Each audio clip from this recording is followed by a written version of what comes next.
I had recently purchased a high-rise condo, conveniently located just across from the train station. As I reflected on this, I couldn't help but wonder why Terry had suddenly brought it up. After all, he had indeed bought it, and it was truly impressive. The view from the condo was breathtaking, and the rooms were spotless. But what left me most speechless was the fact that he had secretly made this purchase while I was visiting my parents. Where did he get the money for such an extravagant place?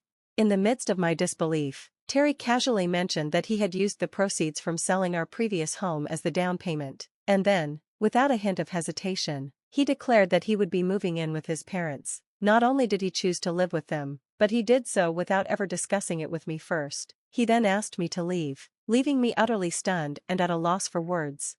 Let me introduce myself. I'm Carol, a 31-year-old housewife, 8 months pregnant with our first child. The excitement of meeting my baby grows every day, though I can't deny the nervousness that comes with the unknown of childbirth. My husband, Terry, is 33, 2 years older than me, and works for a prestigious company. We've been married for 4 years, and after struggles with fertility, I was overjoyed to finally be pregnant. However, the idea of giving birth for the first time fills me with both anticipation and anxiety. To ease my nerves, I often visit my in-laws' house, where I find comfort. It was during one of these visits that Terry's sister-in-law, Madison, asked me, "Carol, you're about to have a baby soon, huh? What do you think motherhood will be like?" Honestly, it still didn't feel real to me.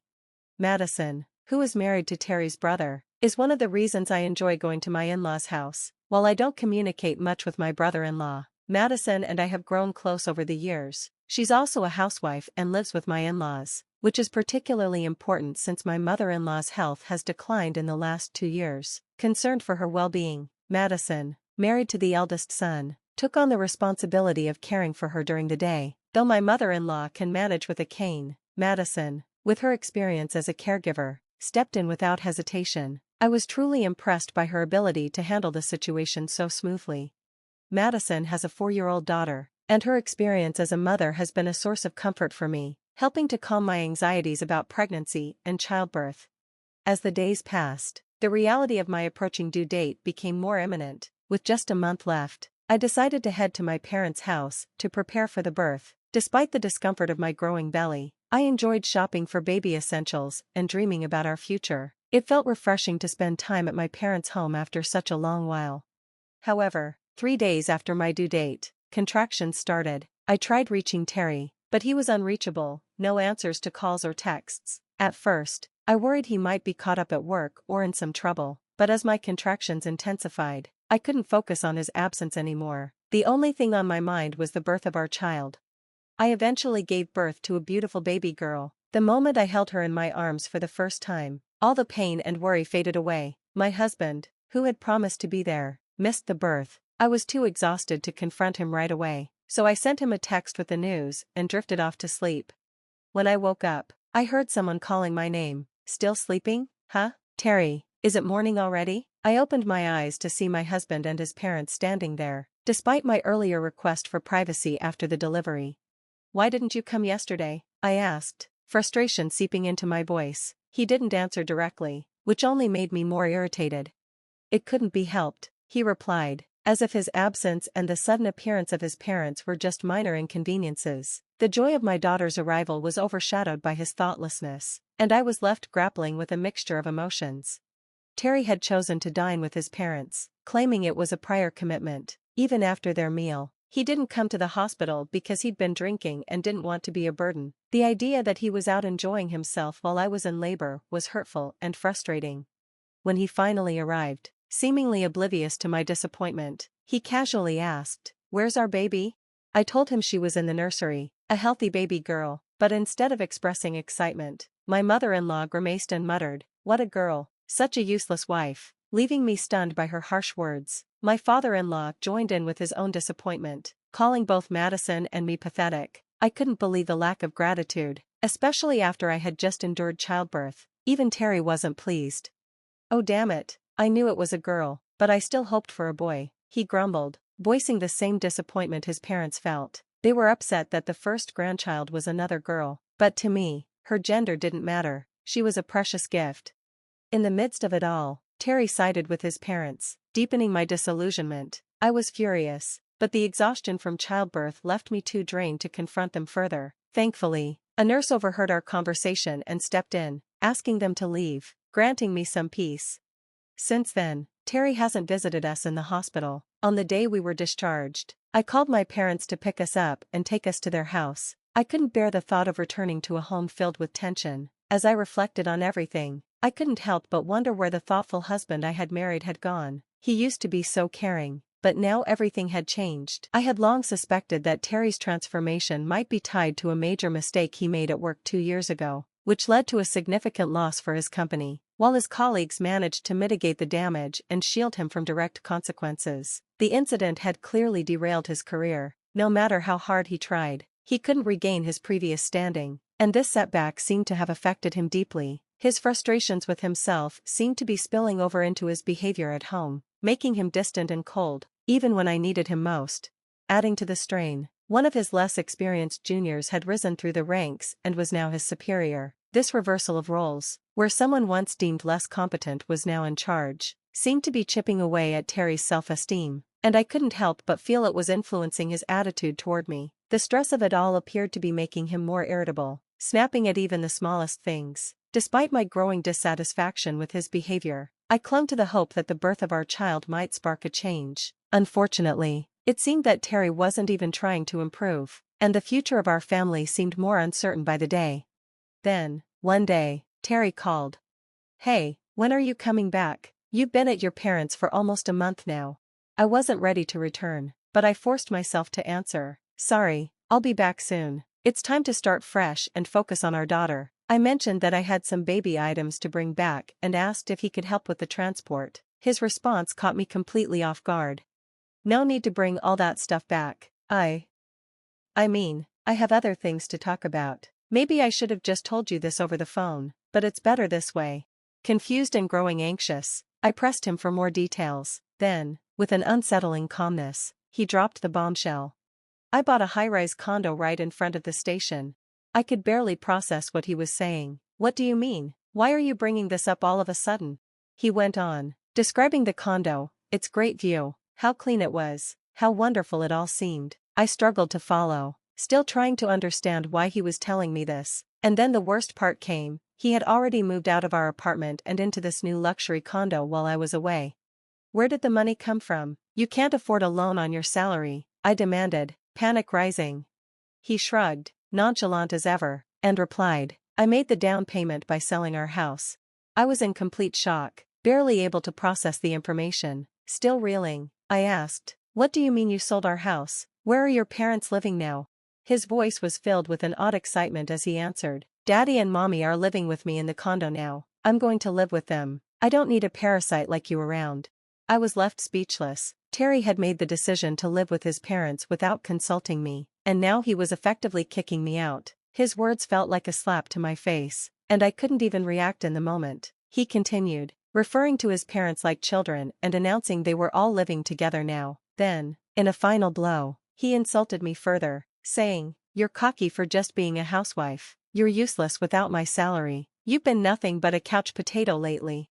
His words cut deeper than I could have imagined, reflecting an ugliness in him that I hadn't known existed. This sudden and drastic shift in his behavior, coupled with his decision to make major life choices without me, left me questioning everything. During my pregnancy, when I was sick with morning sickness and overwhelmed with preparations for our child, he had shown no sympathy. And now, after the birth of our baby, he cruelly remarked that I was useless because our child wasn't a boy. He even suggested his parents thought it would be better for him to be with a younger woman who could give him a son. The harshness of his words, coupled with his complete disregard for my feelings, shattered the last vestiges of my trust in him. As if that wasn't enough, he informed me that his parents no longer wanted to live with my brother and his wife, revealing even more family tension. He also told me that he had put all my belongings into a storage room and expected me to collect them soon. The conversation grew colder and more callous until he bluntly told me he had sent divorce papers and expected me to file them. Without waiting for any response, he hung up. I was left in stunned silence, struggling to comprehend how I had ended up in a marriage with someone so heartless. But as much as I regretted my choices, I knew I had to pull myself together for the sake of our daughter. After taking some time to reflect, I realized it was time to sever ties with him and move on. I would no longer allow him to control my life. Divorce? Bring it on, I thought, resolute in my decision to show him that he would regret this more than I ever would. My parents were furious when I explained everything to them, and they immediately supported me in taking legal action. As soon as I received the divorce papers, I signed and filed them. About half a month later, Terry showed up unexpectedly at my parents' home, furious about a substantial withdrawal from his bank account. Terry slammed his bank book onto the table, his face twisted with frustration. "Explain this," he demanded. I calmly looked up, unshaken. "Haven't you heard of property division? That's what this is. The bank account is in my name, and you won't get a cent." He stared at me, surprised by my firmness. "You couldn't have earned that much, remember. Your salary dropped because of your mistake at work, and now you're trying to claim all of this?"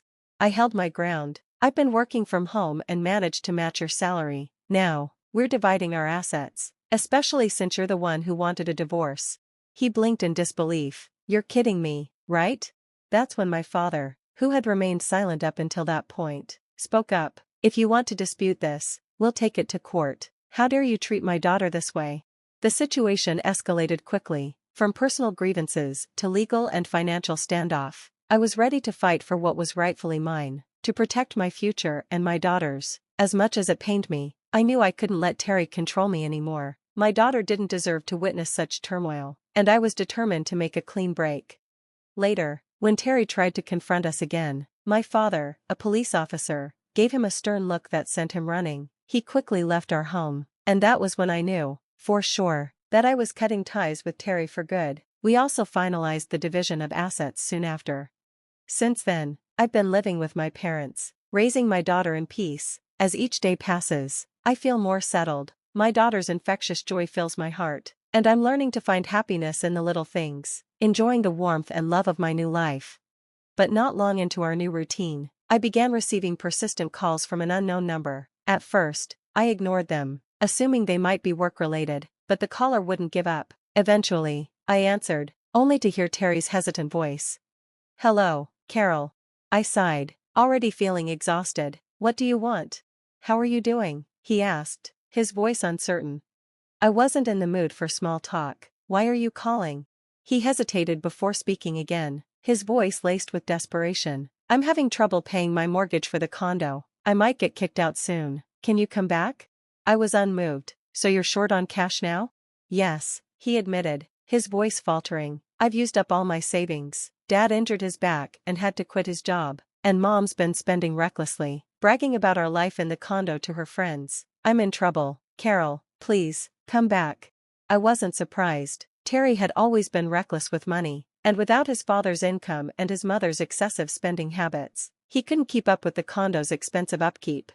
"My bank balance is zero," he continued, his tone becoming pleading. "I need help. Please, come back. We loved each other once, right?"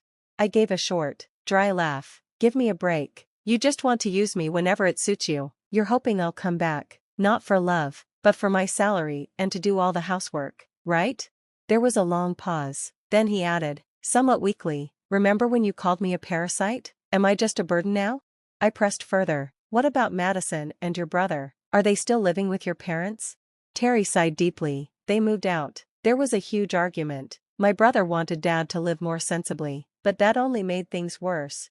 It was clear Terry's situation had become a mess of his own making: financial problems, family tensions, and bad decisions. He was trying to pull me back into his chaotic life, but I had moved on. I was focused on a future where I wasn't tethered to his manipulation. Just then, my brother-in-law, usually a calm and composed person, had finally had enough. I learned later that he had stormed out after telling his parents he would cut ties with them if they continued to disrespect Madison. It was good to see him stand up for her. He seemed like a decent guy. As for Terry's desperate plea for me to return, I wasn't moved. "Come back to you? Are you serious? I'm already overwhelmed with taking care of our daughter. I don't have the energy to deal with people like you." I couldn't help but comment on how odd it was for him, at his age, to still call his parents daddy and mommy. It was childish and inappropriate. Terry, trying to recover, suggested, "Why don't you bring our daughter to live with us? Wasn't that what you wanted when you first asked me to come back?" I reminded him of his previous lies. "I would never let my daughter live with such a despicable father. Don't ever call me again, and if you show up, I'll have my dad arrest you." He muttered something under his breath, probably recalling my father's intimidating presence. Before I hung up and blocked his number, it didn't take long before he tried to reach me again, using a new number, so I changed mine, cutting him off completely. Not long after, I reconnected with Madison, who reached out to apologize for her silence. She explained that they had moved to the countryside and were struggling to set up the internet. Madison and her family had settled into a peaceful rural area, and she invited me to visit. I took her up on the offer, and when I arrived, I was charmed by the serenity of the place. It was the perfect environment for my daughter to grow up in. During my visit, my brother-in-law shared that Terry and his parents had been evicted from the condo due to unpaid debts and were now facing serious financial trouble. It was a bit of poetic justice after all the pain and manipulation he had put me through. Meanwhile, I've continued working from home, living comfortably with my parents. The flexibility of my job means I can work from anywhere, so I spent a few peaceful days at Madison's house. I've even started considering the possibility of moving closer to her in the future, hopeful for what lies ahead for my daughter and me. Reflecting on it all, I realized just how absurd Terry's decisions had been. Buying a high-rise condo while your wife is pregnant, with no way to afford it, shows an utter lack of foresight. It was a risky move for someone with a normal income, but now, I feel relief, knowing that I'm free of an unsavory husband and building a life filled with peace and love for my daughter. Moving closer to Madison and her family seems like a perfect next step, one that would provide the stability and happiness we all deserve.